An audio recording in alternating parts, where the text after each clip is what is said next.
Hello and welcome to another Arsecast Extra, as always, with James from Gunnerblog. James, it's a goodly morning to you all the way in the USA. How are you? I'm very well, and goodly afternoon to you back home in Ireland. Yes, it is, and it is quite... wow. Oh, that's my phone. Ignore that. Ignore that. What if it's hot transfer news coming in, like, that we all need to know about? It could be, but it's not typical for my wife to have hot transfer news. Well, fair enough. She might, though. You never know. You never know. Football world is more strange. likely to be that my dog has eaten something poisonous again. Again. Usually, in my experience, it's that. Anyway, how was your holiday? I keep calling it a vacation. People keep saying, "Where's Andrew?" And I'm like, "He's on vacation." I'm saying that to fit in. You're sort of fitting in, down with the lingo. When in Rome and all that kind of stuff. That sort of thing. In Baltimore or Orlando. It was good. It was good. It was very warm in Spain. So, as you do, I covered about 100 kilometers walking around the various cities in Bilbao and San Sebastian, rather than just sort of sitting still. So I'm kind of exhausted. I'm in that sort of post-holiday, my God, I could do with a holiday, kind of a holiday.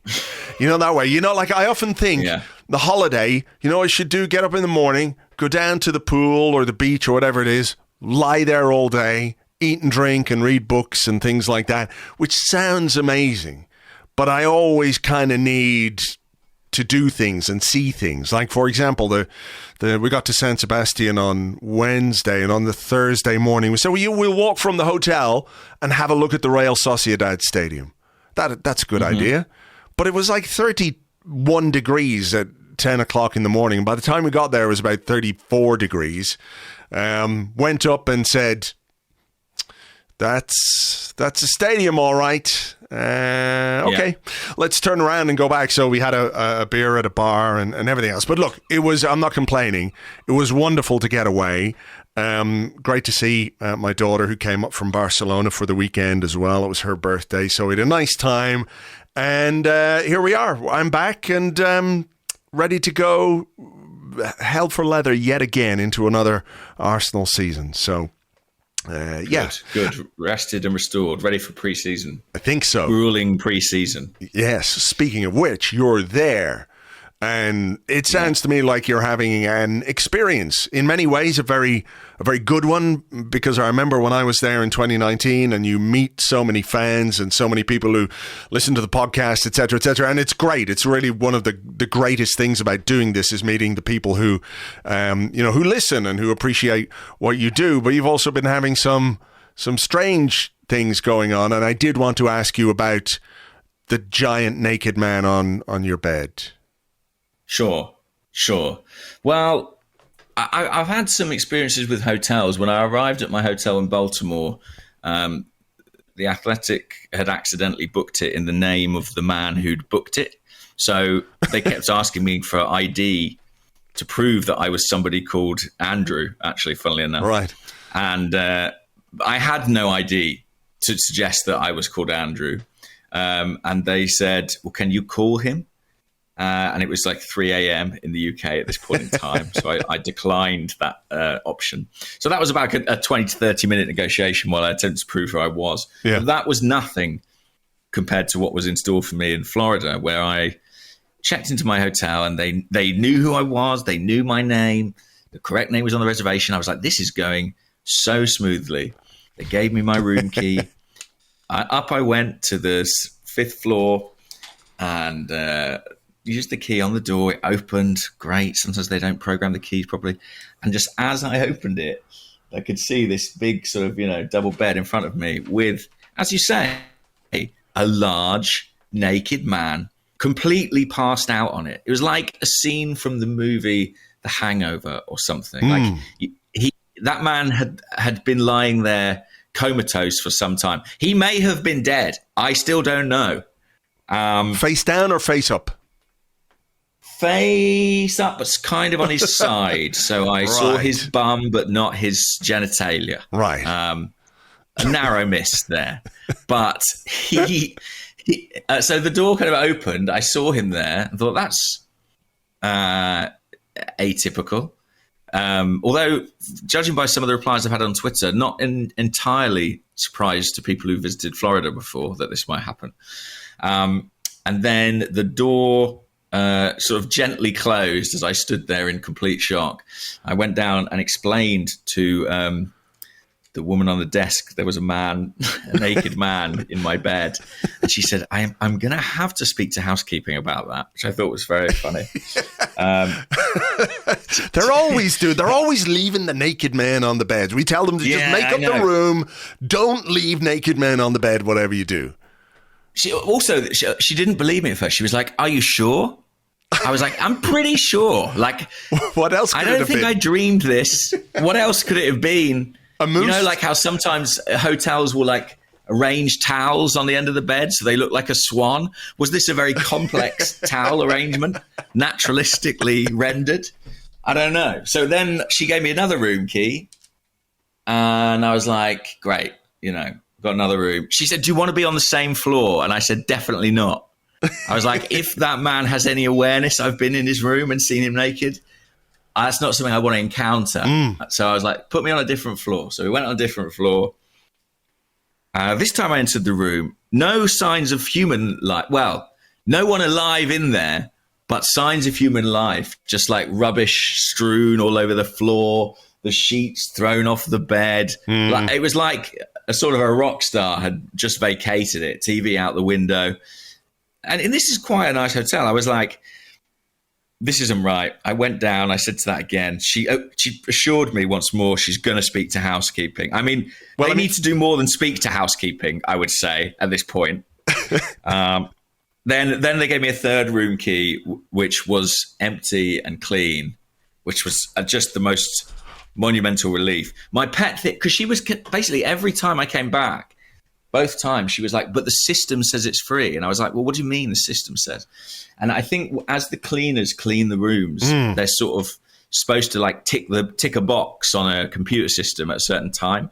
So I suspect somebody, Joe Cleaner, is running late and he's just ticking boxes of rooms, he hasn't even checked. What if the naked man was housekeeping? Well, that is also a thought that crossed my mind, that he was like, this room's free. I'm exhausted and hot. So what about a little naked nap? Yeah. Or, a crazed fan of the Arsecast Extra who thought this is the welcome that I would want upon arrival. Who knows, Andrew? But who knows? They offered me free valet parking. Obviously, I don't have a car in America, so I was extremely grateful for that. And since then, my stay has been seamless. Okay. But it's, it's very on brand. It's very much a thing that would happen to me. It certainly is. It certainly is. How much longer are you there, actually? Till the end of the tour? Yeah, till Sunday. I fly home on Sunday. I land Monday morning in UK about 9 a.m. Right. So that's if the long time. That's if the runways are still there. I've heard reports haven't melted. They've melted. Some of them I think are just on fire right now.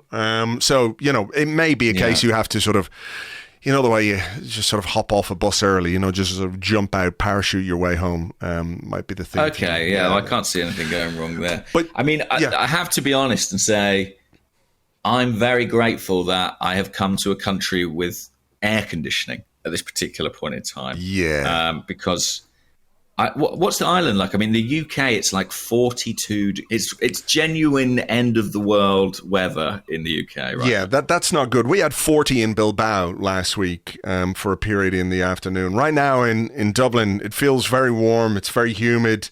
It's about 25, 26. So we're not getting quite the extremes that you guys are getting in the UK, which is absolutely fine by me. And of course, it is a tremendously worrying thing that the temperatures are that high. But obviously, you're in a place where there are high temperatures every single summer, every single year. So they're sort of set up for it in terms of houses and hotels and bars and restaurants and things like that. So they are air conditioned, whereas like in this part of the world, air conditioning is seen as some kind of frippery, We don't do that kind of stuff here. No. It's like in a select few coffee shops that have air conditioning. And so everyone's sort of crowding into those, kind of downing frappuccinos in a desperate attempt to stew off the heat. I've got a pool here, but basically I spend as much time inside as humanly possible. Probably a good idea. Because I will fry. But it's been good. It's been hectic because I'm here working, je suis journaliste, etc. But I am also a fan. And so I keep going to all the fun fan events. So I'm very much burning the candle at both ends. Yeah. And by Sunday, I expect to be dead. Okay. But it's been enormously fun. Do you want me to give you the quick kind of quick rundown? Yeah, because look, I've been away, and it's not that I haven't really been paying no attention, but I've been paying what you might call scant attention to Arsenal stuff, because part of why I wanted to go on holiday was just to switch off. So I would read Arseblog in the morning and catch up on the news there, and occasionally stuff would pop up on my phone from the Arseblog app and stuff like that. So I've got the broad strokes of things, but yeah, if you can give me the rundown, because you're the guy right in the middle of the action, and how it seems, how it feels, what's been going on, what's been good, what's maybe not been so good. I'm here for all of that. So where do you want to start? Okay, so the first thing to say is that everybody is furious and disappointed that I'm here without you. They're as pleased as they are to see me. It's tinged with fury at your fury at your decision to my refusal to come. Look, I'm very sorry to everyone. As I said earlier on, it was amazing in 2019 when we went to Los Angeles and Charlotte and Washington DC was amazing, and it would have been great to be there, but timings and everything else just didn't allow it. So please accept my apologies. If anyone else is furious, just give them a little pat on the arm from me and say, look, I'm sorry. Next time. I've told them all you're allowed a holiday. So I arrived on Wednesday, couldn't get into the hotel, eventually went to sleep. Thursday, I went over to where Arsenal was staying in kind of the harbour area of Baltimore. I was in downtown Baltimore. As you know, I have some family in Baltimore, and I texted them saying, hey guys, I'm coming over and this is where my hotel is. Like, just wondered if you had any recommendations. Where should I go around here? And the answer was, nowhere. Stay in your hotel. It's the only way for you to be safe. But I defied that a little bit. And on Thursday I went down to where... You're a man who went to Le Castellan. Exactly. I explained as much. For goodness sake. Do they not know who they're dealing with here? It's not like I've got a reputation for accidents or misfortune, so what could go wrong? So, I went down to the Arsenal Hotel, which was beautiful. I think it's owned by the guy who owns or founded the Under Armour company. Right. It's like opposite it's on this stretch of water, which is opposite the Under Armour, I don't know, HQ or something. Right. Under Armour's a big brand in Baltimore, I think. And I had some interview time. I interviewed Fabio Vieira. Oh yeah, I read that. Which was cool. He's like, he was a bit nervous, I think it's fair to say, because, first big interview outside of the club in English as well. Had that amazing kind of quality of constantly saying his English was terrible while being genuinely quite impressive. Portuguese people, by and large, do speak pretty good English. I'm always struck by that. And so that was nice. And I spent some time talking to Matt Turner, who seems like a very cool, normal guy. And Granit Xhaka, who is rocking an unbelievable tan. I mean, he's had a good summer and he's really balanced, the exposure to UV with protection. And it's resulted in the most extraordinarily bronzed look. What else can I tell you? So that was fun. And then that night I did a live kind of like a live podcasty Q&A thing with the guys from the Gooners Pod. Sure. With Mike, and Stuart McFarlane was on the panel, and Mark Brindle, who's the club support liaison officer, and all the guys from the Charm City Gooners, which is the Arsenal America branch in Baltimore, were there. They've got this very cool pub. It's like the Abbey Burger Bistro, which is their pub where they watch all the Arsenal games, and they've had the whole upper floor decorated specifically for them. Like, it's painted with murals of like their logo and Arsenal logos, and so that's really cool. And it was packed out, man. Like, there was so many people who came from all over. And then Friday I can't really remember, but Saturday was the big day of the game. Arsenal were playing Everton, of course. Yeah. And where that Abbey Burger Bistro is, there was like a huge block party, like a street party with, I guess, thousands of Arsenal fans. I mean, it was rammed. You could not move. And everybody in their Arsenal shirts. Like, you obviously on a game day in England, you know when you're near the stadium, but it was so concentrated here and so surreal for someone from the other side of the world to see it in America and speak to people, hear their passion. It wasn't just Baltimore people, you know, like guys had traveled from all over to come and see the game. So that was really cool. And then there was a march credit to the Charm City Gooners and Arsenal America, who put that on and made a massive success of the event. Yeah, they did something like that. They did something like that in Charlotte, actually. There was a big, huge street party going on, and then they did a march, which I wasn't part of because I'd fucked off to the stadium a little bit early because I was, in inverted commas, working, you know, but it is quite a thing, isn't it, you know? Yeah, and like... I was working too, and basically the problem is people kept buying me drinks. And I was like, I have to be in a press box in a minute. So it was a good idea. If you see me in Orlando, it's a good idea to stand near me because people bring me drinks and I'm not allowed to drink them. So I have to give them away. So just stand near me and you can get drunk for free. Good advice. But yeah. Oh, and I met... I forgot to say, on Thursday or Friday, I met a guy called Aston Mack, who I don't know if you've seen, but he's been like quite prominent in the promotion of the new kit, the away kit, the black shirt. He's the guy who, he's an Orlando local, and during the BLM protests, he was pictured in an Aubameyang shirt, and it went very viral, and Aubameyang retweeted it, and it got picked up by Men in Blazers. And his story is kind of amazing. Basically, he was going out to the protest. He saw it all kicking off around him.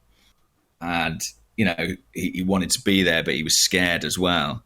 And he thought to himself, I'm going to put my Arsenal shirt on, because that means, to him, it's like a sign of recognition. If he's out at these protests and someone else sees it and they know Arsenal, or they know he's an Arsenal fan, he knows that there's someone he will feel safe with and he'll have that kind of camaraderie with. So it's been great to meet him and hear his story, and he's shown me around Orlando a bit now as well, which is very cool. The game itself, did you see anything of the game? Arsenal 2, Everton 0? I saw the goals, and that was about the size of it. There was a little William Saliba compilation doing the rounds, which I watched a little bit. Watched a little bit of that. But no, I didn't really see much of it, or the lineups, or anything like that. So, I mean, what were your observations?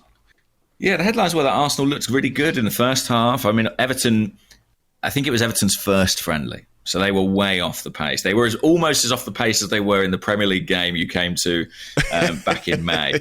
And Arsenal had a very strong front six. You know, it was basically Partey, Xhaka, Odegaard, Martinelli, Jesus, Saka.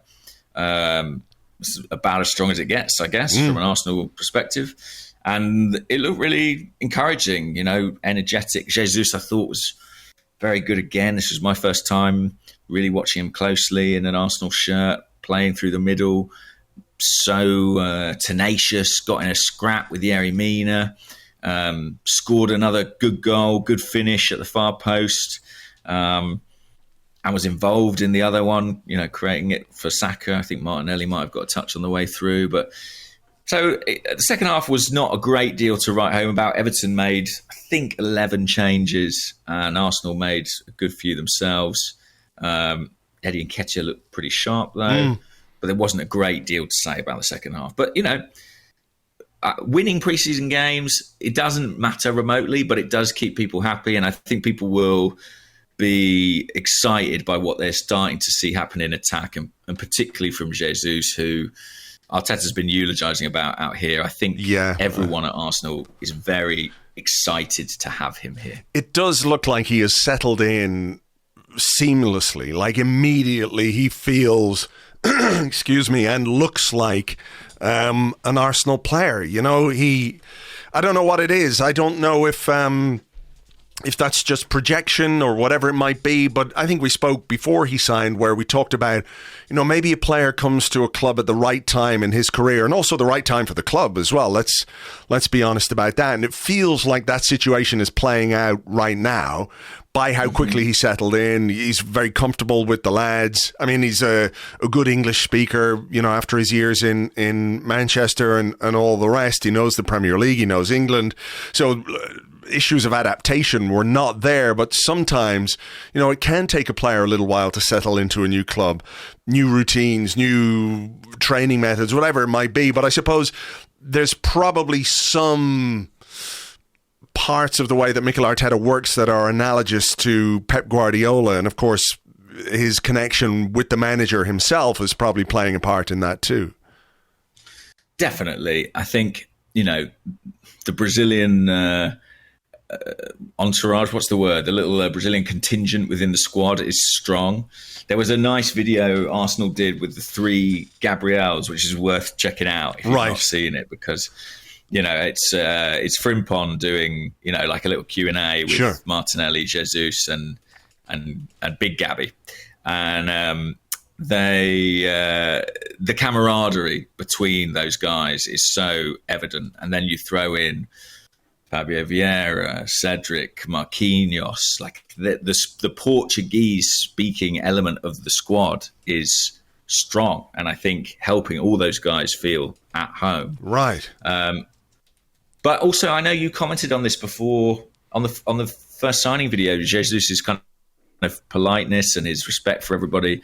That's something that is reflected in every conversation I've had about him. But also just that he is a winner. He's a guy who's coming from a culture where anything but success is a disaster. Right. And bringing that sort of standard into your football club.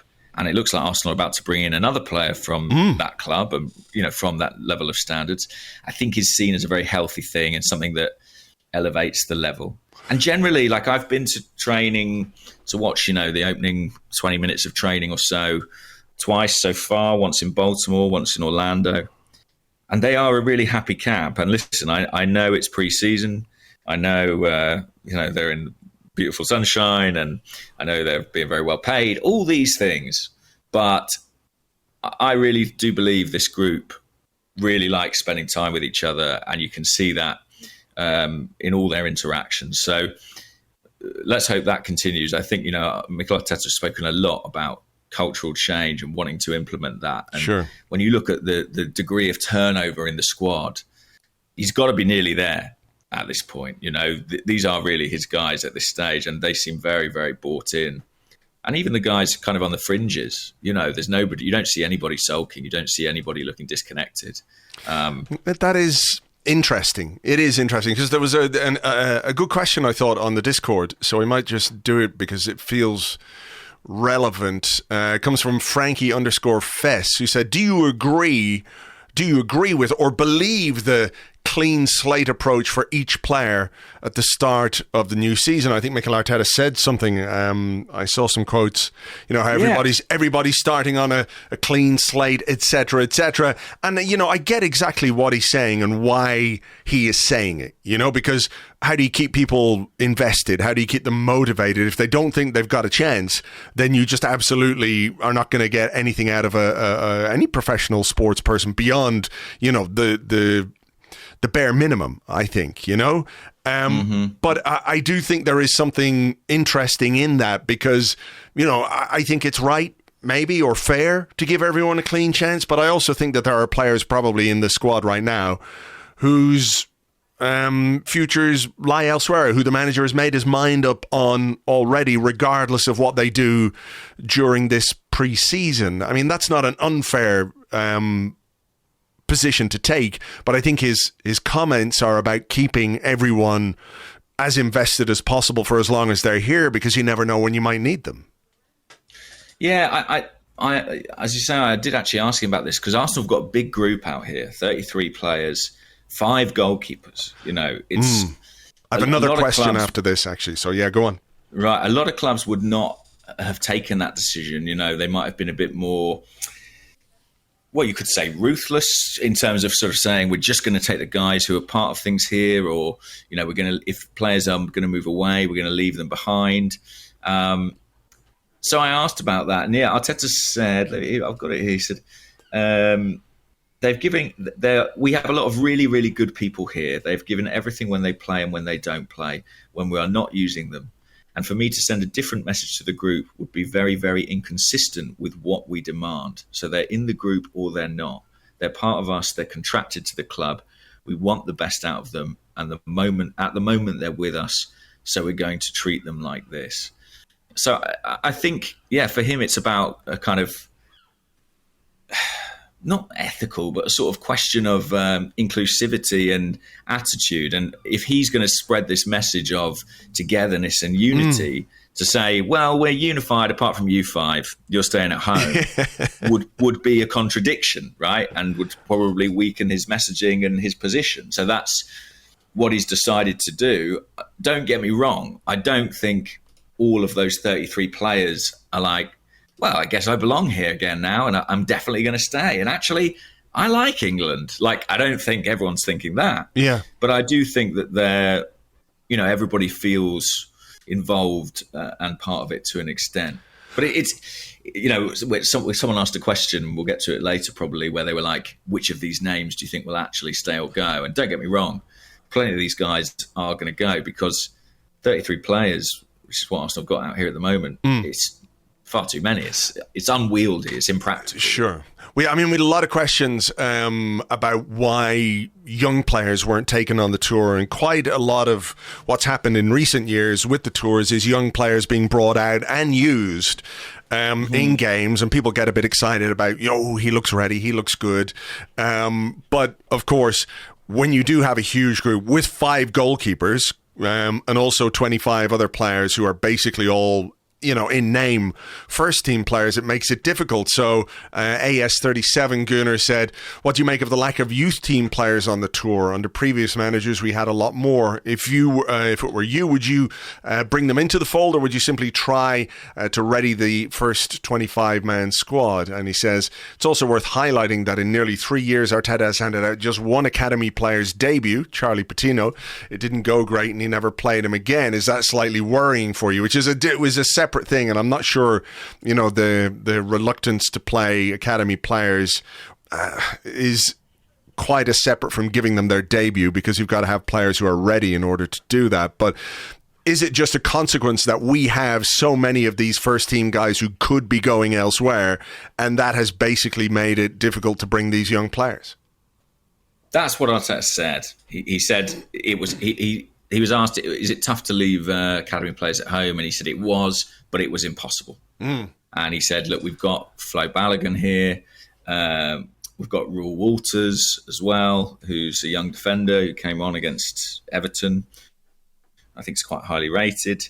But, it's kind of it's a curious situation, isn't it? Because while he may not have given debuts to a vast amount of academy players, he has certainly overseen the development of a number of academy players into regular first-team players. Bukayo, Emile, Eddie Nketiah now. Martinelli, who's not necessarily academy, but Sure.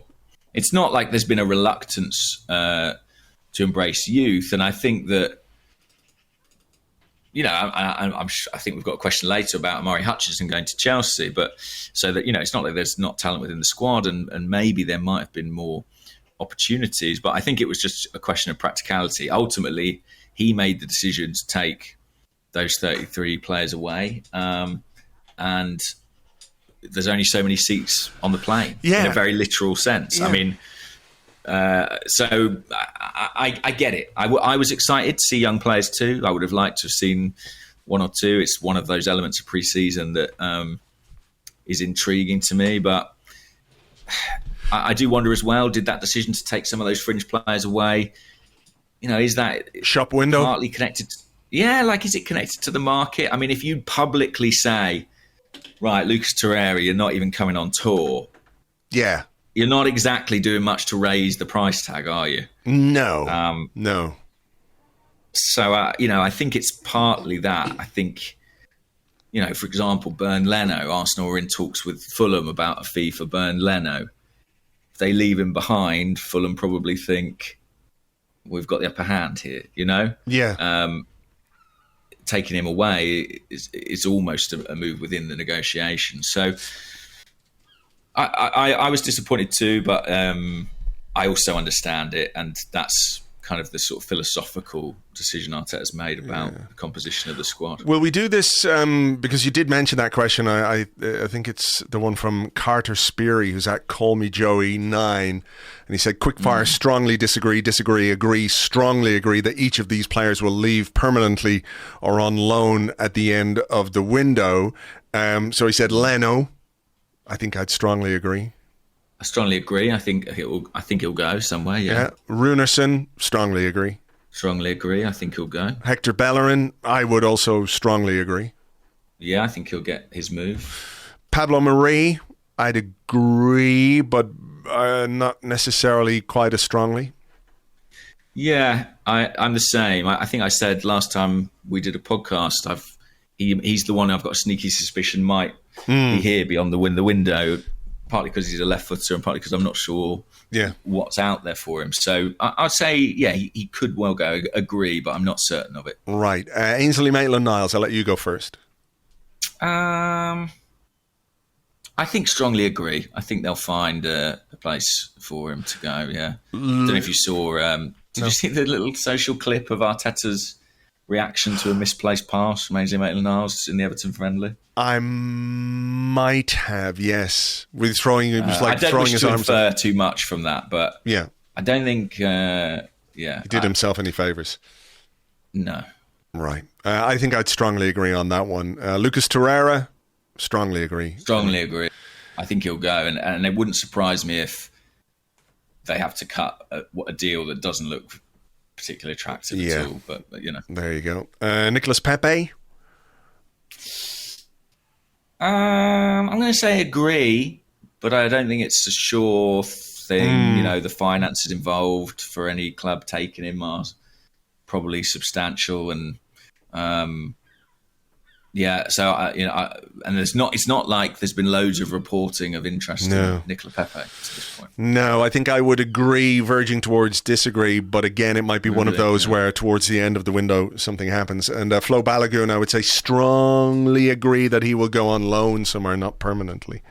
That would be my thinking. I'll say agree. I think he could well go on loan, but it wouldn't blow my mind if it wasn't until January, just because of the cup games and the Europa League group stage. Yeah, I know there are clubs interested in him, and there have been some initial chats about it, but nothing firm at this point. So it's something that's being explored as an option. But yeah, we'll see whether or not they choose to do it before the end of the window. So, that's a list of 1, 2, 3, 4, 5, 6, 7, 8 players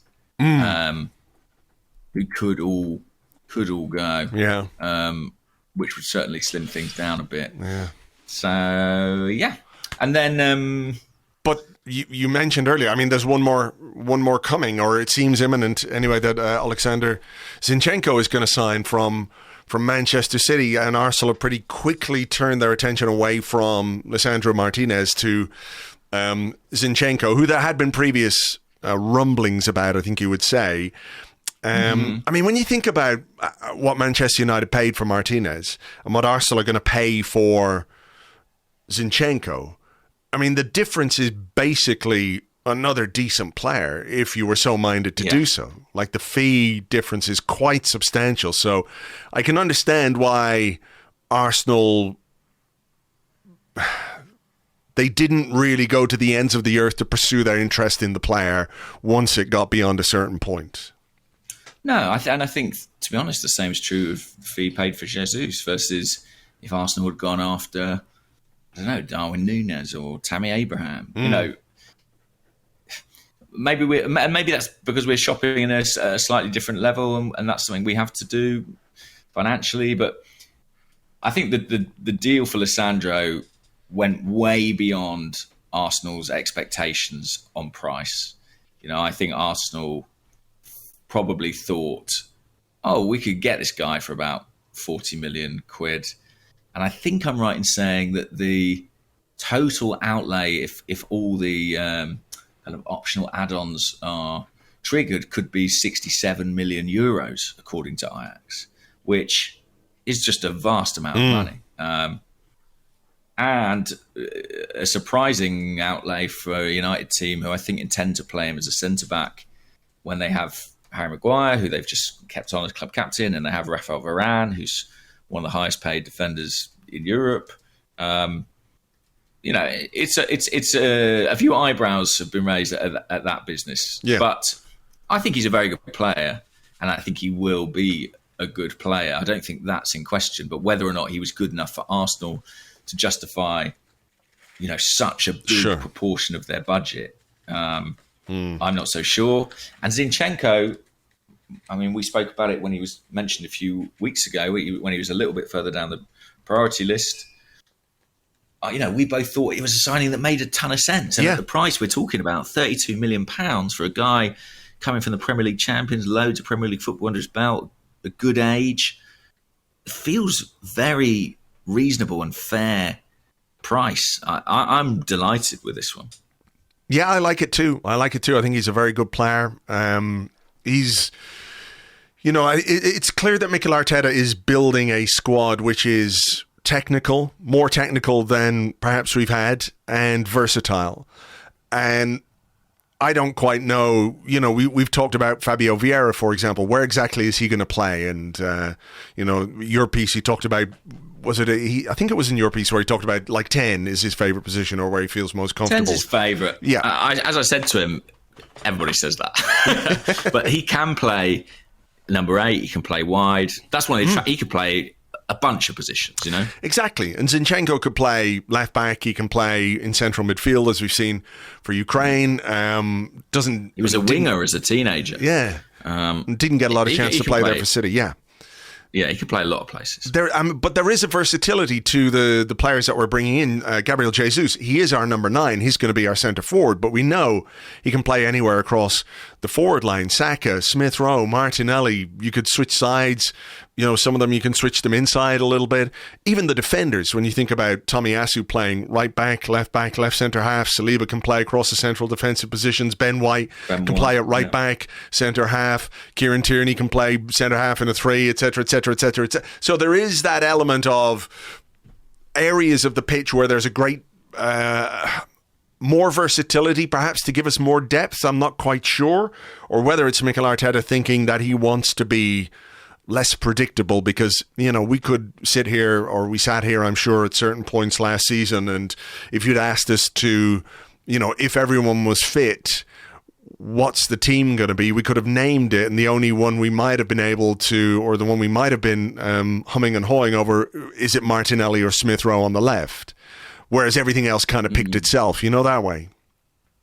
Yeah, and I think just picking up on little bits and pieces he sort of hinted at, I think the introduction of 5 subs is also something that's in his mind. I think he thinks that may require Arsenal to be more tactically flexible within games. I think, or maybe, he's anticipating that opponents will more easily be able to change things up or bring on an extra centre half or, go to a 5 at the back. And I think there's going to be a little bit more of a chess element maybe about some of these games, and having pieces that, you can use in different areas and play in different ways gives Arteta that flexibility. I think Zinchenko, the reason he's such an interesting signing is that he can improve us, I think, in certainly 2 areas of the pitch. I think he can give us better options at left back than we currently have, and I think he can give us better options in midfield. He lifts the quality of the squad. So I think it's a signing that just makes a load of sense, really, and I'm really intrigued to see how he gets on. As far as I hear, City are in America, Zinchenko's in America, and I think Arsenal are exploring the possibility of trying to get him to join up with the tour while they're still here, rather than sending him back to London for a medical. So that could be one to watch in the next couple of days. I've got a friend who's a pilot over there. He works for Southwest Airlines. So if the club need a hand, just give me a shout. I'm sure we could get him a discount flight from wherever he is to wherever he needs to be in America. But we had a question, and before we go into maybe part 2, we'll take this question from Nathan Strauss, who's at Nathan P. Strauss on Twitter. He said, terribly hot and badly morning. Sounds to me like Nathan does not have air conditioning wherever he is. He said, how do you evaluate the criticisms about signing former Man City players? For me, it's Arsenal exploiting a market inefficiency, with City players being quality while being able to leave at market value, but I understand the critiques. But I have to say, I don't necessarily understand criticism of signing someone like Gabriel Jesus. What is there to criticize? Or Zinchenko? I mean, people will, I guess it's the meme culture. Oh, you're just going back to Man City and that's the only thing you know, etc., etc., etc. But these are 2 very, very good players who would bring, as you say, a lot to this squad right now. Yeah, I guess it's that idea of a City reject, a guy who's been not good enough for a club that we imagine ourselves to be in competition with. But City are on another level at the present point in time. And also, these aren't players who weren't good enough for City. These are players who played a lot of football for City. Both Zinchenko and Jesus were really important to Guardiola. We spoke earlier about bringing people in from a winning culture, what that can do, the experience they have, the trophies they've won. I think I'm right in saying Zinchenko is yet another international captain within our squad. Right. If he's not the official captain of Ukraine, he's definitely one of the sort of leadership figures and has worn the armband for them. So I don't have any qualms. I guess maybe it's a hangover from people saying, oh, we just used to, take players off Chelsea. But big difference in the age profile of these players and the time at which they're coming to Arsenal and the reason for which they're coming to Arsenal. They're coming to Arsenal for the peak years of their career. Yeah. So no, I have no reservations on that, really. And I've spoken about this before, but when you buy a player, there's so much of it that's a gamble. Like, they can have the perfect data sheets. They can have been brilliant in their previous team. You can do your research, send scouts, but there's so many variables that affect the efficacy of that transfer. And a deal that looks on paper like an absolute winner can just not quite work out.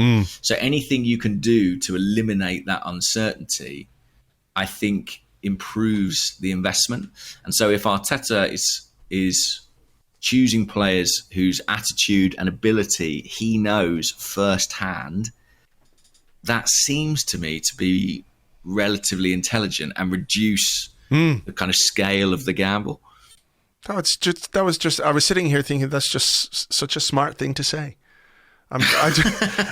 Every so often. No, I mean, you're absolutely right. You're absolutely right. And, particularly, I suppose when, after a big summer last summer and what's looking like it's going to be a big summer again this summer, it does raise the expectations. It raises the pressure. It raises, what people expect you to deliver based on the money you've spent on the players that you have brought in. So I think thinking like that or along those lines is no surprise, really. So if you've got a sure thing in a player that and have worked with in the past who isn't going to come in and be Billy Big Bollocks and upset everybody or is going to be too timid or whatever to settle in, then yeah, it does make a lot of sense.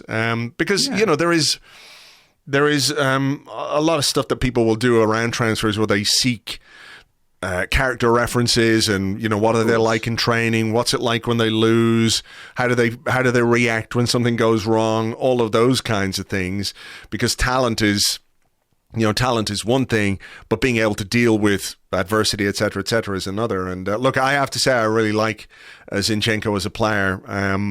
Gives us very good depth at left back if that's where he's going to play. And look, I think what we'll do is we'll take a break because I'm going to come back with another Zinchenko question because there were loads of them about where the hell he's going to play. So will we take a little break, get a cold drink of whatever it is, and come back with part two? Yeah, and just quickly to stay on that signing players from City point, I think it would be more cause for concern if it was all we were doing. But in the same summer, we've taken a sort of 35 million punt on a kid from Portugal with one season under his belt, Fabio Vieira, who looks to be a very exciting talent. So it's not as if we're purely conservatively only going for players Mikel knows. We are also being speculative in certain situations within the squad. Yeah, so that's fair. I think it's a more rounded policy than it might appear. And I'm sure there are players we could take from City that I wouldn't be excited about. But Zinchenko and Jesus are not among them. Yeah, look, signing two 25-year-olds from the champions seems pretty decent to me and far preferable than signing 33-year-olds from other places. Those late stage, this will be a comfortable couple of years at Arsenal. We've been there, done that, worn that T-shirt. It's a really shit T-shirt and nobody wants to wear it anymore. So let's take the break here. We'll come back with more of your questions in part two right after this.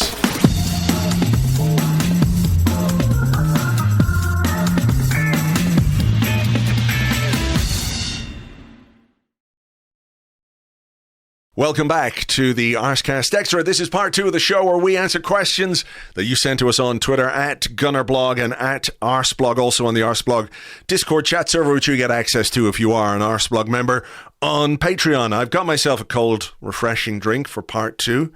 A Sierra Nevada hazy little thing IPA, which I'm going to open right now and enjoy during the second half of this show.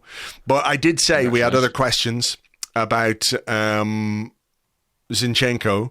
So on the Discord, Ash Richards 90 said, does Zinchenko's arrival and ability to play that left central midfield role avoid the need of a Tielemans? And Painey992 said, with Zinchenko signing imminent, do you think he'll be played left back or central midfield? And what will this mean for for Tavares or the potential signing of Tielemans? And indeed, what might it mean for someone like Granit Xhaka if he's being earmarked to play in midfield? So, what do you reckon? Yeah. Tielemans, Tierney and Tavares are the people who this may impact. I think... Well, Lisandro Martinez was being pursued as a left-back, primarily, right? A guy who could play centre-back, could maybe play centre midfield, but the idea, I think, would have been for him to play left-back. My best guess, and at this stage it is a guess, is that the same will more often than not be true of Zinchenko. Partly because... we know Arsenal were looking in that area. They've missed out on one player, turned to another. And also because I just think Granit Xhaka, if he's here and he's playing a very active role in the tour and doing a lot of media work. He's got that glorious tan. Well, I don't get the sense he's about to depart. And I just think, as has always been the case, if he's there, he plays. But I think what's interesting about Zinchenko is obviously he's about 4 or 5 years younger than Xhaka.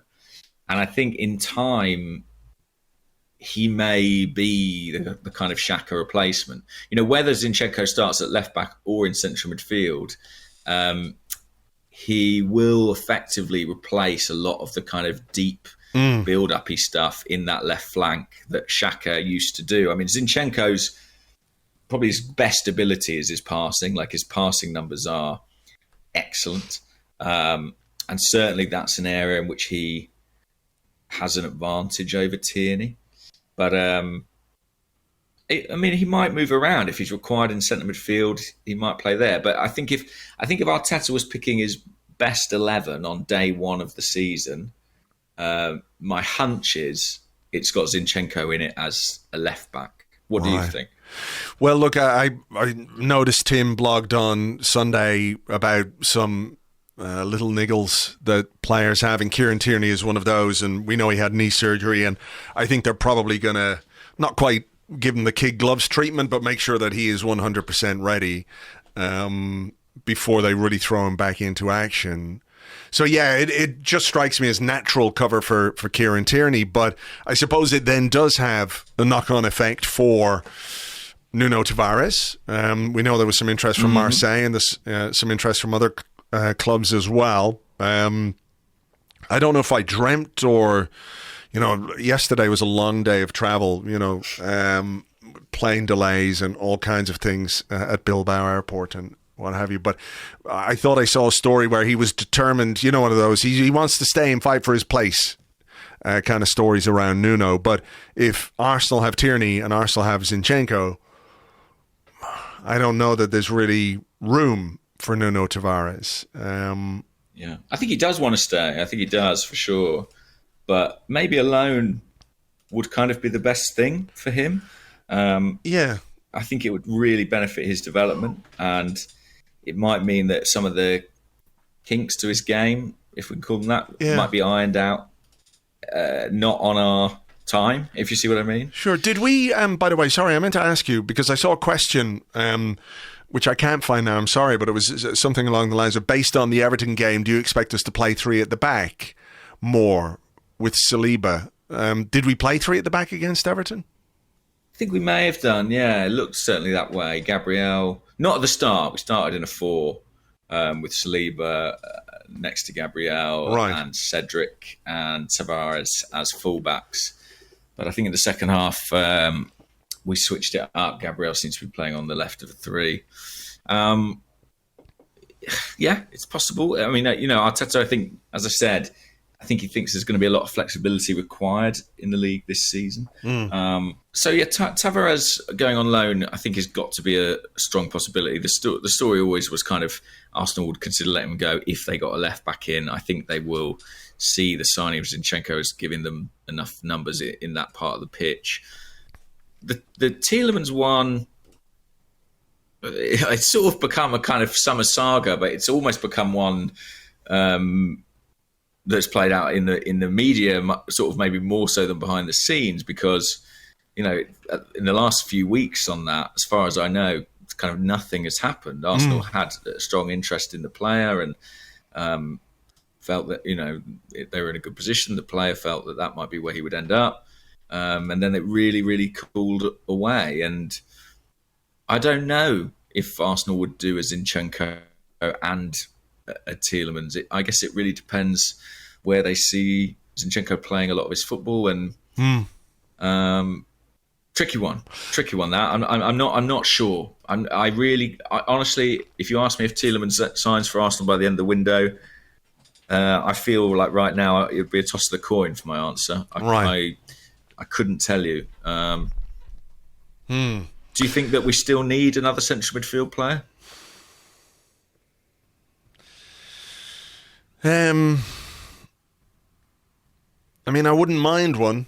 But if as you say, Zinchenko can play in there, I think I had this conversation though, didn't we, about Lisandro Martinez? Is like versatility is good, but sometimes you need specialists in certain areas. So I'd be interested to see what kind of role they envisage for Fabio Vieira as well. Whether he is considered quite ready for that area of the pitch, maybe not. I don't quite know. Probably not at the start of the season. I wouldn't have thought so. Certainly, Well, he's hardly trained, even, has he? So yeah, and he, I think physically there's work to be done, shall we say, in terms of him getting him up to the right level. And he's not really trained yet. He's in the gym, and he is running, but he's not, taking part in full contact. He picked up an injury at the back end of the season on international duty.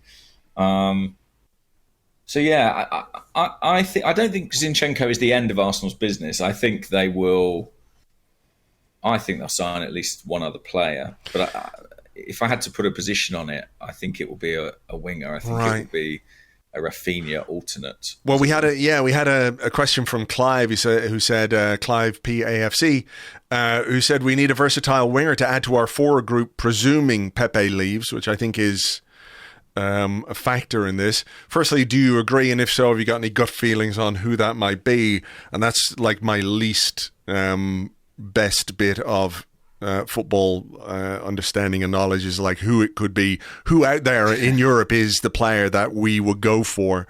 I literally have no idea. But I think if we brought Zinchenko in and you asked me, or you told me, right, you can only make one more signing, where would you make it? I'd go for a winger. Yeah, because you can, if you want, you can play Tierney as a left back and Zinchenko as your left eight, right? And that's perfectly viable. I think he's flexible enough to do that job really well. And I just think adding a bit more of the sort of devastation that Rafinha would have given us would be beneficial. And actually, sort of my understanding of the situation was that in some ways, Arsenal really liked Lisandro and they liked Zinchenko.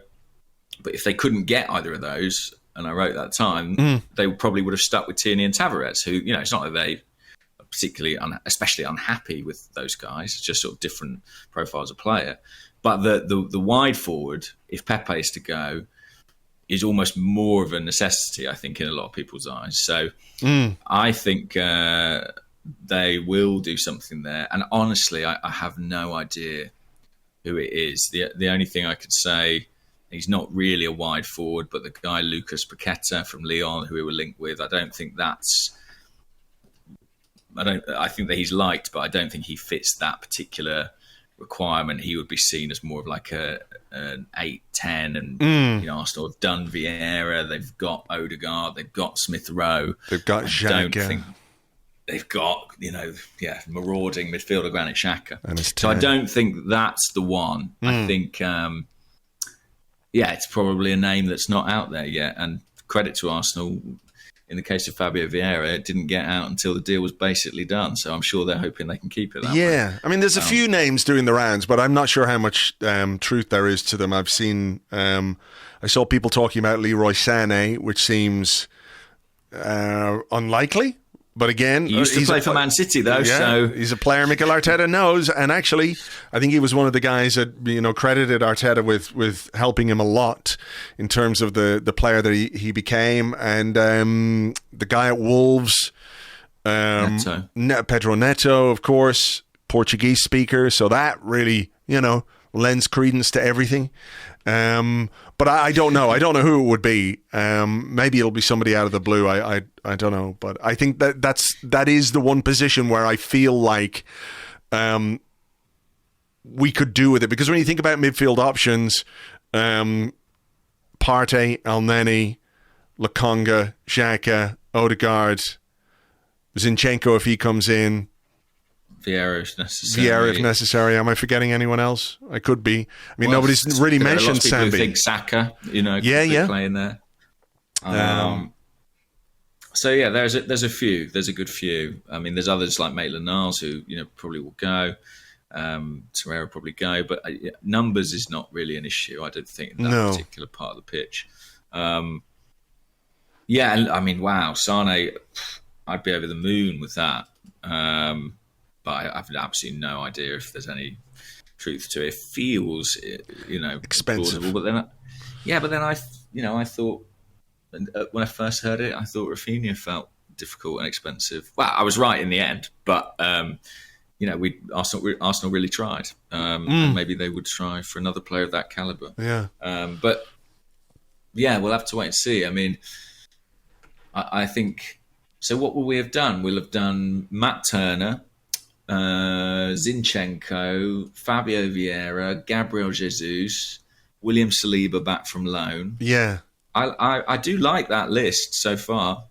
I have to say, I tried to talk about this very briefly in the blog today because it's more a sensation I have than anything concrete, if you like.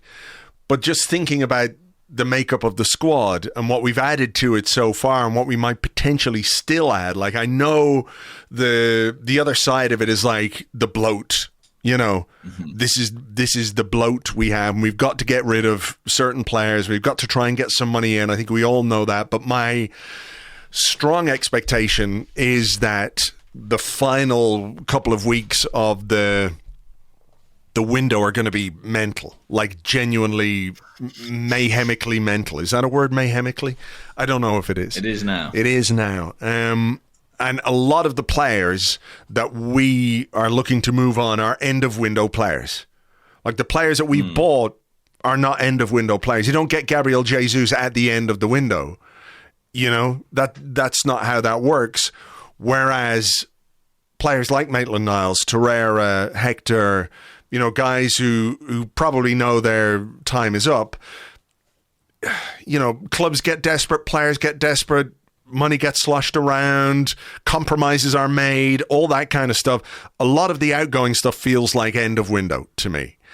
But what we've done to sort of bolster key areas of the squad really does feel exciting to me. Like someone like Saliba coming into the back line, Gabriel Jesus slotting in as well as he has, Zinchenko, like, this is a guy who can come in and hit the ground running.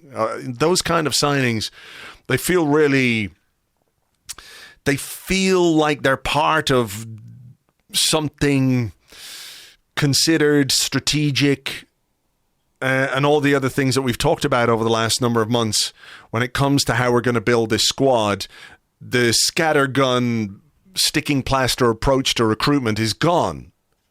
And that can give you excitement. Like, here's a question from Chris at Big Boss Dog 84. He said, are you excited for next season? For the first time in ages, I am really buzzing to see this group gel, develop, and grow together. And that's kind of where I am with this, cognizant of what other teams are doing. And it is, what was the phrase we used a couple of weeks ago?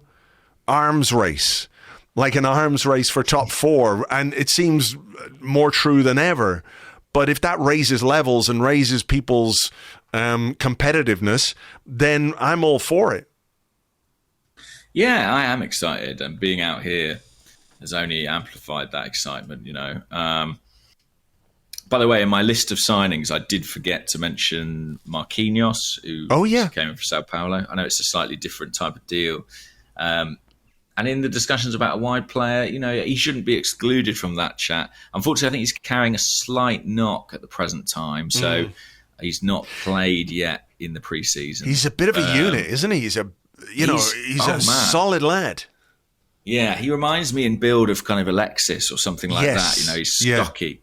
And I think there's some excitement around him if and when they can get a proper look at him. So hopefully this week he might get out on the pitch, because obviously pre-season is kind of critical to deciding what happens with him. Yeah. So yeah, I am really excited, and the new players are one thing, but it's the young players as well, the likes of Saka and Martinelli, Smith Rowe, Odegaard.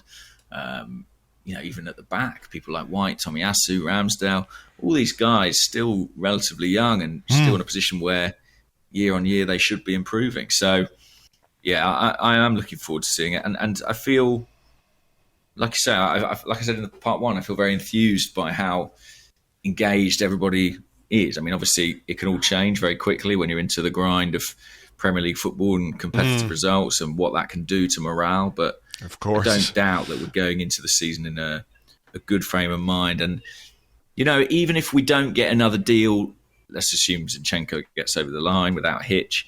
If we don't get another deal done by the time we play the first game, you know, we have strengthened the squad significantly.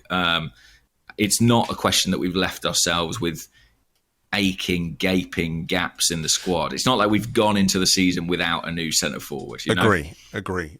There are still concerns and relative, reasonable concerns that people might have about key positions. You know, and I do think the reason people are so invested in a winger is, you know, we want more goals, we want more excitement, we want more threat, but we also want Bukayo Saka to, you know, stay alive and not be run into the ground and all that kind of stuff. So that's part and parcel of that discussion as well. But if Saka has to play the first 2 or 3 games before we get a player in that position in, bearing in mind as well that, you know, we can play Gabriel Jesus on the right, we can play Gabriel Martinelli on the right as well, who has played there before. We're not leaving ourselves short for a few games.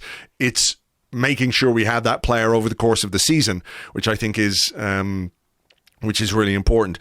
What's the stuff on Saka's contract that I saw? Yeah. Sort of like, so you were there, and I know I was there. You could see the quotes and all that kind of stuff. Yeah. So the quote was, it was Kayak who asked Mikel about his optimism. He said, "Are you optimistic of getting Saka's contract tied up this summer?" And I want to get it right because, you know, people like to read a lot into these things. So Arteta said, "We will try. We both have the same intention. It is a matter of time." Now, the only thing I'd say about that is, obviously, we both have the same intention is pretty clear, and that's a real positive to hear that, right? At least as far as Arteta is concerned, Saka wants to stay. The matter of time thing, you know, colloquially, if an English person says it's a matter of time, often they mean it's a formality, you know, like it is effectively done and it's a question of when it's announced. I didn't get the sense that is what he meant in that moment. I think he meant more, it is a question of time. Our intention is the same. It is a question of whether it will get done in the summer or not. But it was a pretty positive response, and that is reflective of the club's optimism about it. I don't think there's been a massive step forward or big update or something particularly imminent, but I know it is a focus for them this summer, like as much as any transfer business, you know, that it's something they really want to do. And I think it is the one player contract that they are really focused on. It'd be huge though, wouldn't it? It'd be just like, it'd be a big announcement, and it'd be a big boost to the fan base and the team as well, I guess. And look, I don't think it hurts that Gabriel Jesus and Bukayo Saka hook up, so to speak, in their first game together and contribute to a goal, you know. That sort of thing should really help. And like, I think the important part of that quote you read out was the intention is the same. So it's not a question of like, we have to convince Bukayo Saka to be here. We just have to make sure the conditions are right for Bukayo Saka and his agent to say, yes, let's sign this thing. And some of those will be financial, some will be other things, et cetera, et cetera. But, you know, this should be one that we can get done. And I think it would be really, really big to announce that. And hopefully they can do that before the start of the season, because it'd be just nice to get it out of the way before the season begins, wouldn't it? Definitely. And, you know, part of the reason that I am quite confident about it is simply that, you know, Arsenal are going to be able to offer him a huge uplift. The contract that he signed, you've got to remember, that was after an FA Cup final in which he didn't get off the bench. You know, he was kind of impressive and had played at left back and was clearly a big talent. But at the point that contract was signed, he was not a mainstay of the team or a fixture in the team by any stretch of the imagination. And it lifted him up from his sort of academy level contract to, what we would all consider a fantastic wage, but in Premier League terms was relatively modest. Yeah. And this contract is going to make him, one of, if not, one of the highest paid players in the club. So sure, it's quite easy and straightforward for Arsenal to make an attractive offer, especially when you consider, and this is what I think one of the big stories at Arsenal over the past sort of 18 months, the sheer amount of money that has come off the wage bill. When you start thinking about the players who have left the club, the big three would be, I guess, sort of Ozil, Aubameyang, Lacazette. But there are many more, and there could be many more. People like Bernd Leno, Hector Bellerin, Lucas Torreira. These are all Nicolas Pepe. These are all substantial earners at Arsenal. They've got a lot to play with, and so I really think they'll be able to make Saka an offer that fulfills what he and his agent require. Because I think he wants to be here. Yeah. I really, really do think he wants to be here. Well, look, this is. I know it's maybe slightly tangential to this, but like Eddie's agent and Saka's agent, same agent, right? Mm-hmm. So they don't enter into whatever agreement they entered into with Eddie and Nketiah. As much as they wanted him to stay, however that deal is done in terms of his basic versus, his signing on fee paid over the course of his deal, whatever it is that they decided they could give Eddie Nketiah a week, they had to be thinking at the same time about what that would then mean for Bukayo Saka, because ultimately Bukayo Saka deserves more, right? Yeah. So they kind of been blind to that sort of thing. So I don't know if it's all part of the one game. This guy gets a bit more and we'll make sure that Bukayo gets, I don't know quite that's how it works, but you can't on the one hand say we're going to give Eddie this and then try and lowball Saka. You just can't do it. So I think it'll get done. So yeah, I think it will too. But let's see. Okay. I had a question here from Abdul J, who's at AB_Guna. Abdul says, I think it's great that Arsenal had a price limit for Martinez. And while I like Zinchenko, do you think there is a risk to signing your second choice? We've seen before how they usually fill the gap well, but in the long run, we can regret it. There's always a risk. And I think obviously the Martinez thing, when people talked about him playing in midfield, it was as a defensive midfielder, which he played a few times, and he played at left back a few times and was like pretty much a centre half his whole life. Zinchenko's slightly different, isn't he? Because we're talking about him being the left back cover or left back depth or left back competition, whatever you want to do with regards to Kieran Tierney, but also someone who's he can play in central midfield. So I wonder if it just means that they have slightly reconfigured their plan, if you know what I mean. So it's not necessarily just a second choice kind of thing. It's like, okay, well, if we can get that part, then this part moves, that part moves, etc., etc. So they might have different ways of configuring the squad for the season based on who it is that they're bringing in, Yeah, they may have felt, this guy ticks, 2 boxes rather than one for us. But I also think that people underestimate how many signings all clubs make are at some stage second choices. And, the very public nature of the reporting and the pursuits of players maybe makes that more apparent. But, last summer, Arsenal signed Ben White for £50 million. But before that, they really wanted to sign a guy from Jules Koundé from Sevilla and were willing to pay the same kind of fee. They wanted David Raya prior to getting Aaron Ramsdale. And I'm sure if you go back further and further, there are many signings Arsenal made, some of whom have been very successful, that at some stage were not number one on the list. it's just the nature of competition and the nature of business. And you've got to have a plan A at the start of the window, but you've got to know that it's a live beast and you have to be reactive as well and tactical. And I'm just relieved and pleased that Arsenal have shown a capacity to do that. It's not like when it looked like the Sandro was getting away from them, and I think United was always his preference, they just went into panic mode. No, they just went down the list, looked at another option, and seemed to have done that deal pretty quickly. And I think that's good news for us, to be honest, that we're acting in that way. And again, I don't want to go overboard because I've banged this drum a lot, but it is just a nice, reassuring feeling to feel like we are operating with some sort of plan at this present time. I agree. It's the plan that provides reassurance and a little bit of confidence.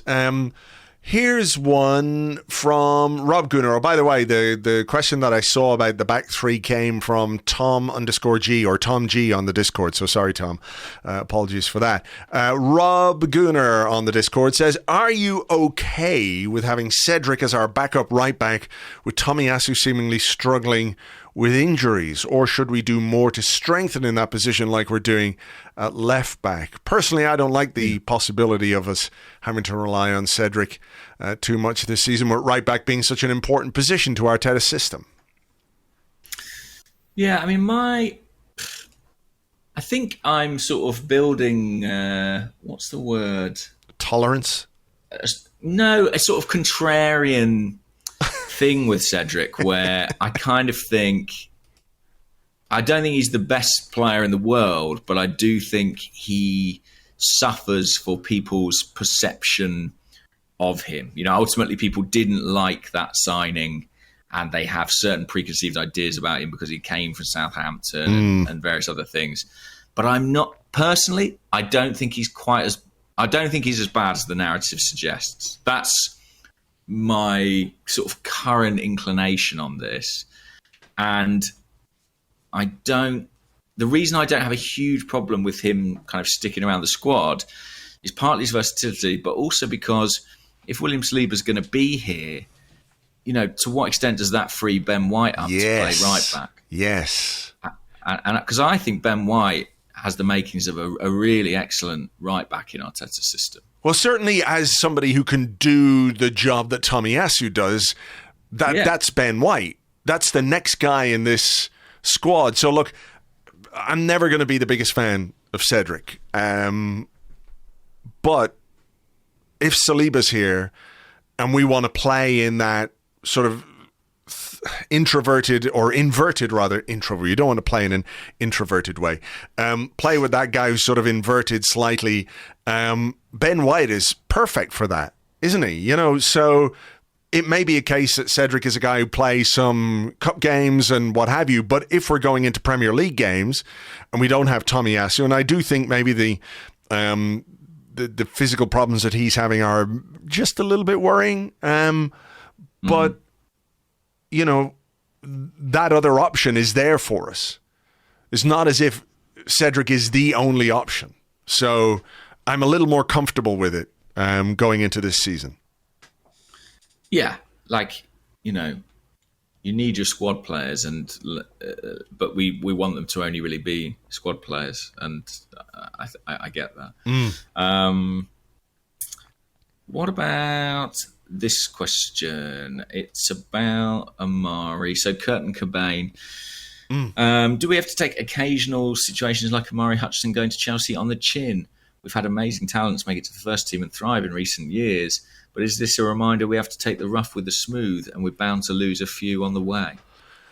Yeah, I guess part and parcel of the way it goes. I mean, I think if you're looking for a pathway to first team football and you think it's going to be, as an academy player, you think it's going to be at Chelsea, I would question the advice that you're being given by the people who are managing your career, whoever they might be.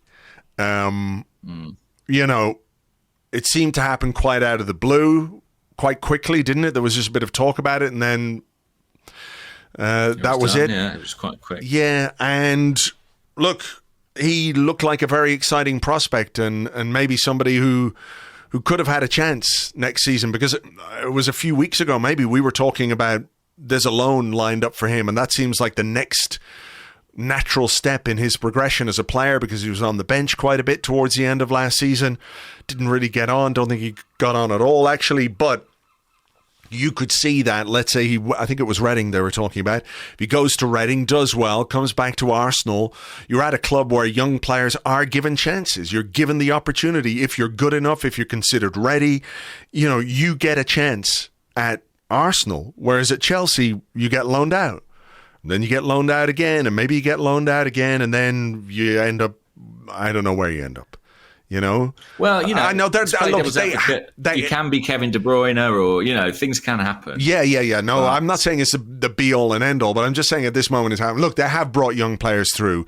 Players who have come through the Chelsea academy, but I don't know. I don't know that that's really part of Chelsea's.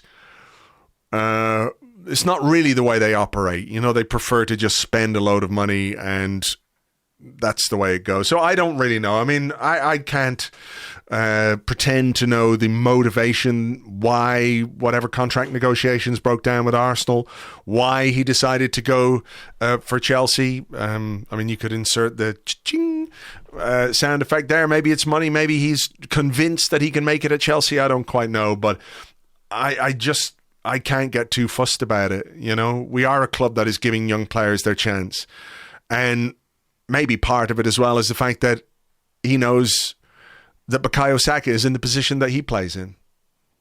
So he could just look at that and go, well, come on. What am I going to do there? I think, to be honest, one thing about going to Chelsea is they probably will find you a loan that will showcase you. Even if you don't end up being a Chelsea player. I'm sure they put together a good financial package as well. It's disappointing. There's no two ways about that. But yeah, I guess this is going to happen time to time. It's the risk of any academy, and you just hope Arsenal kind of build things into the prospective deal that might protect them if he does become a superstar to a certain extent. But we shall see. And I think, a shame. It's a shame when they get away. But but a lot of young players with big reputations at that level have left this football club. Some of them, haven't gone on to do very much, and I'm not wishing ill on anybody, but I do feel like sometimes we can get a little too hyped about what a young player is going to do, and in reality, there are all kinds of factors that can determine whether or not they're going to make it as a first-team player. True. It's not just the talent or anything like that. So. That's very true. Let me ask you this one we'll do a couple very quickly because then we got to get out of here. Ben K, who's at Ben K Ryder, says, why do some positions get discussed as a number while others don't? We keep hearing about the left 8, 6, false 9, traditional number 9, the number 10, but why not the 3, the 7, or the 11? Any ideas? I think that's relatively recent that's kind of bled into mainstream football coverage, and I think it's because tactical discussion has become more nuanced. So whereas 10 years ago we might have talked about central midfielders or maybe a defensive midfielder or an attacking midfielder, now we're looking for more nuanced language to kind of delineate between those different roles. Why not a 3? I'm sure it happens. I'm sure, people talk about, he's a conventional 3, but he's like an inverted 3, or I'm sure it goes on in a 42 fucking tweet thread on Twitter as to what is a 3. Let me explain. But I think it's because a lot of that relates essentially to kind of central midfield or attack, and it's because there are so many different ways of playing those roles that having those distinctions between them is particularly useful. And it's shorthand, isn't it? Saying a 9 is quicker than saying, a conventional centre forward. Well, people are just trying to be efficient with their language. Yeah. exactly. We live in a Twitter world where it's like, how quickly can you say something? It's too much hot air as it is. Quite literally. I did like this one from Twitter, or not from Twitter, from the Discord. Lefty Righty said, did Arteta and Edu prioritise signing Brazilians because we now have practically a South American climate? So, yeah, I mean, they certainly will feel at home. Yeah. I think the Arsenal players who are training are relieved it's actually cooler here in sort of, swampy Florida than it is in London right now. It's kind of extraordinary, but there you go. There you go. Anyway, the last thing to say, by the way, yesterday I went to the kit launch event in Orlando. They had like a pub. Did you see any of this? They had like a bar that they kind of decorated as like an English pub. Right. Ray Parlour. God, that's unusual. You'd never find him in a pub. Mate, yeah, he's been in every bar I've been in on this tour. I've seen Ray Parlour in there, basically. He's having a great time. But they did like a kind of pub quiz, and it was quite cool because the pub quiz was going on, and it's all trivia questions about Arsenal, and then it got to a round about the current squad, and as each player's name was an answer, they kind of appeared in the pub. So Smith Rowe was the answer to the first question, and in came Emil Smith Rowe, and then next question was Aaron Ramsdale, and they'd sort of snuck him in, and he was sat like at a table in the pub, and the people he was sat with didn't even realise. And then I think it was Rob Holding and Gabriel Jesus, and so they were there a bit, spent a bit of time with fans. Parlour and Gilberto were there. Very good. So it was a very. I'm sure it will be all over. The YouTubes and the content soon enough, but it's quite cool. And I've got to say, and I'm under no commercial obligations to say this, I really like that black kit. It is a nice looking piece of football kit, and it crosses the line perfectly between like football kit, because you could wear that down on Friday night playing your five-a-side. Like our five-a-side is always lights versus darks, right? Yeah, that's perfect for that. But it's also the kind of the leisure wear aspect of a shirt, which all these companies are looking for as well. Like, we all love Arsenal in yellow, but yellow doesn't sell well because people don't want to just wear yellow out on the street. So it does straddle the line very well, doesn't it? It's a really nice looking kit, and I might get one. Yeah, I don't think you'll be alone. I think it's going to sell like absolute hotcakes. Who will I get on the back? Andre Santos again, do you think? Yeah, I'm going to get Cedric now. That's my new thing.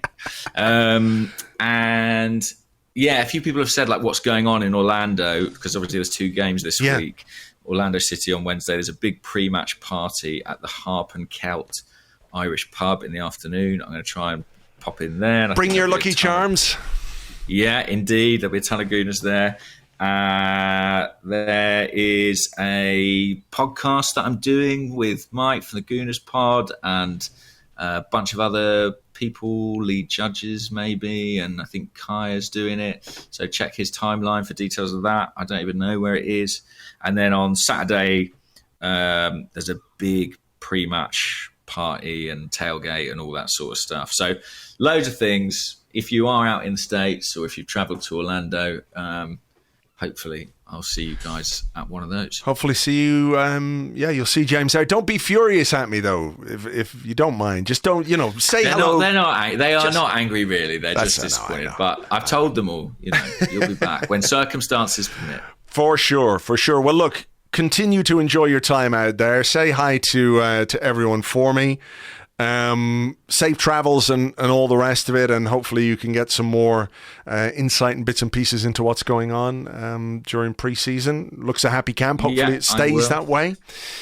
Yeah. All right. And I don't know exactly when we'll record next week because I don't know how dead I'll be after getting off the flight. Well, we'll discuss. What, about 5-6 minutes after you get off the flight? Would that be enough time to just compose yourself? Yeah, we'll figure it out. Don't worry. Okay, we'll leave it there. To you guys, thank you for putting up with a week of silence while I had a bit of a holiday. I really appreciate it, but we're back.